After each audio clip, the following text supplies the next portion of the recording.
Hello there, Drew Hanish Whiskey Lore, and time for another whiskey tasting. Today I am doing a tasting of a whiskey that made the Final Four of this year's Bracketology, and I am so thankful for you guys voting and helping to determine the whiskey of the year. At some point I will review our champion, Ardbeg Ugadal, maybe a little while. I'm going to have to buy a bottle of that. Also, my runner-up, which was Redbreast 12 cask strength, which I don't have a bottle of either. In fact, I've never tasted it before, and so somewhere down the road I will get a bottle of that and do a review on that as well. And then we had our other two in the Final Four. One I'm about to taste for you right now. The other one is Eagle Rare 10, which, if I can find it for around $40 a bottle, I will snag a bottle of it. But since this is my own funding to bring some of these bottles to you guys, I'm not that big of a fan of Eagle Rare. As I say, I've said in the past, I'm a little bit more of a Buffalo Trace fan.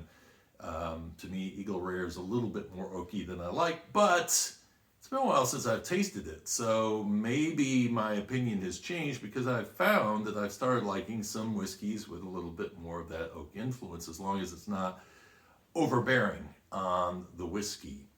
But the other one that hit the Final Four is Wild Turkey's Rare Breed, and this is barrel proof.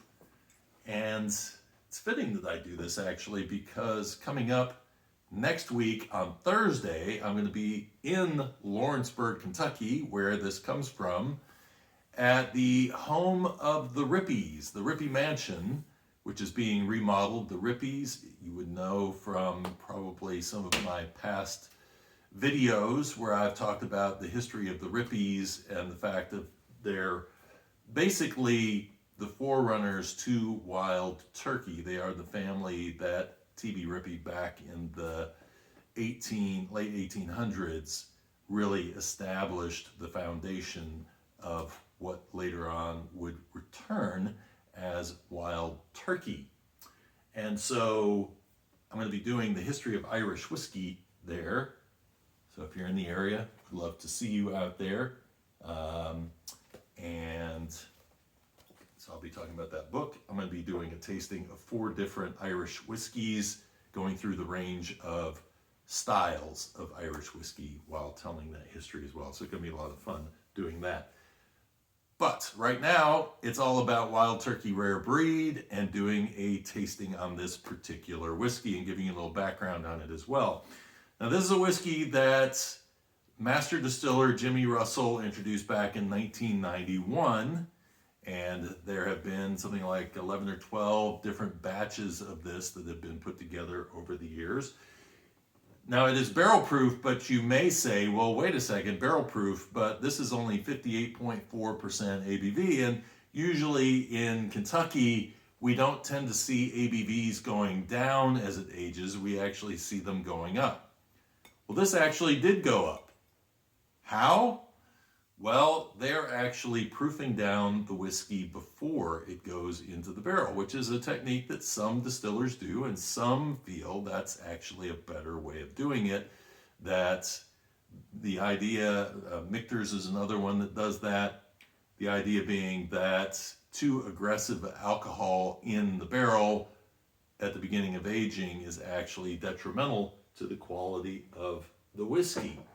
And so this would start out somewhere around 107 to 115 proof as it's being put into the barrel, and then it starts to rise over time as it ages, depending on where they're pulling these barrels from. And as I understand, this contains 6-year, 8-year, and 12-year-old whiskeys in it. And so, again, all barrel proof.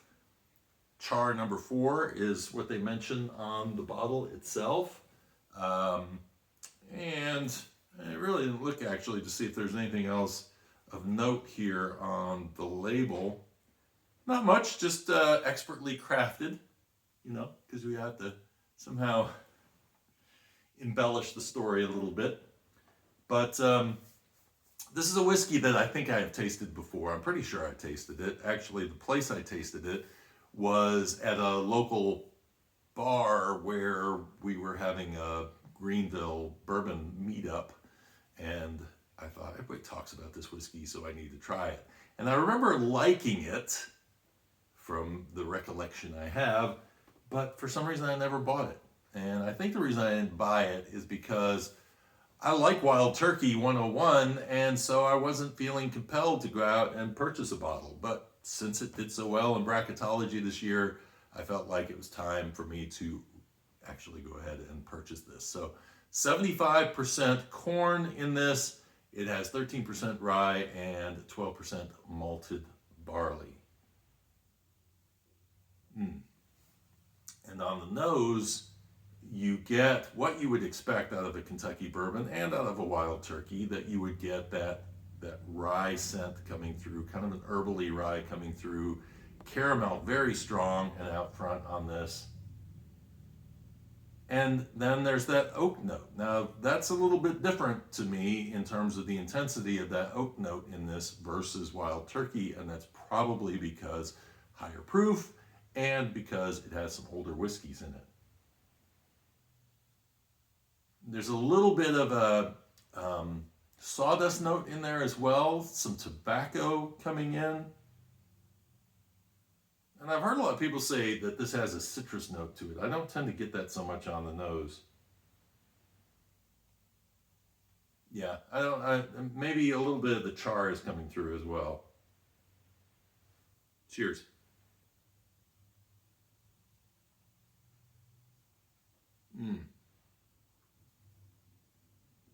So the shock of this whiskey is how sweet it is when it first hits the palate. It really does come across. And now I get a little bit of that citrus rind in there. Notes of leather coming through. That with that oak note that's in there. Maybe a little honey. Interesting though, it goes to a fade where the rye, a dry rye spice, kind of takes over. Maybe a little licorice actually on the palate with this one as well. The caramel is still there, but it's not as out front. I got some peppery and actually some ginger notes in here. Maybe my mind was going to blending this with a bit of ginger ale, but it does actually have a little bit of a ginger note in it as well. So, and what's nice about the finish on this is that it leaves you wanting more of it. If there's any weakness in this whiskey at all, if you're kind of opposed to kind of that maple syrupy sweetness, that's kind of, I'm trying to define what that sweet note is that hits you immediately, because it's not really caramel, it's not really maple, I don't know what I would call it, but it is definitely a sugary kind of sweetness that hits the palate at first, but it doesn't linger for a long time.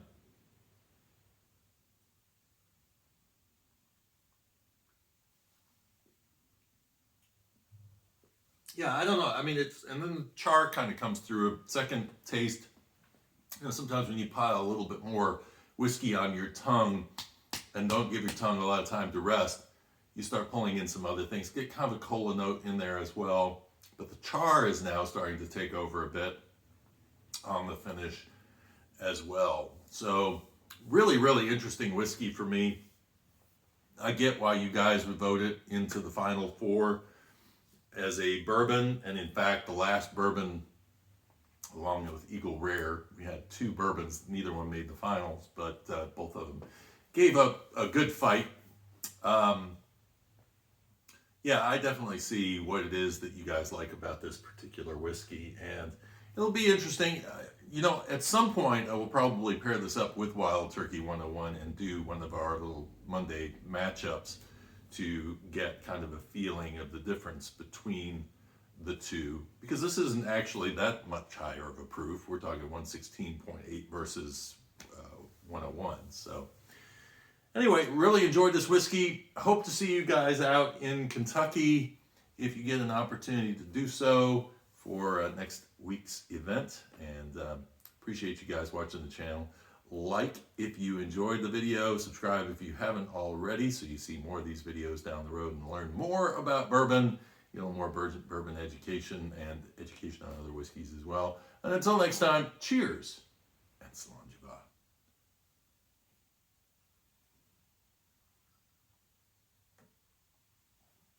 I'm going to figure out what that sweet note is. I think it's actually coming from a mixture of that oak, cola note, char, and it's throwing off my understanding of what that sweet note really is.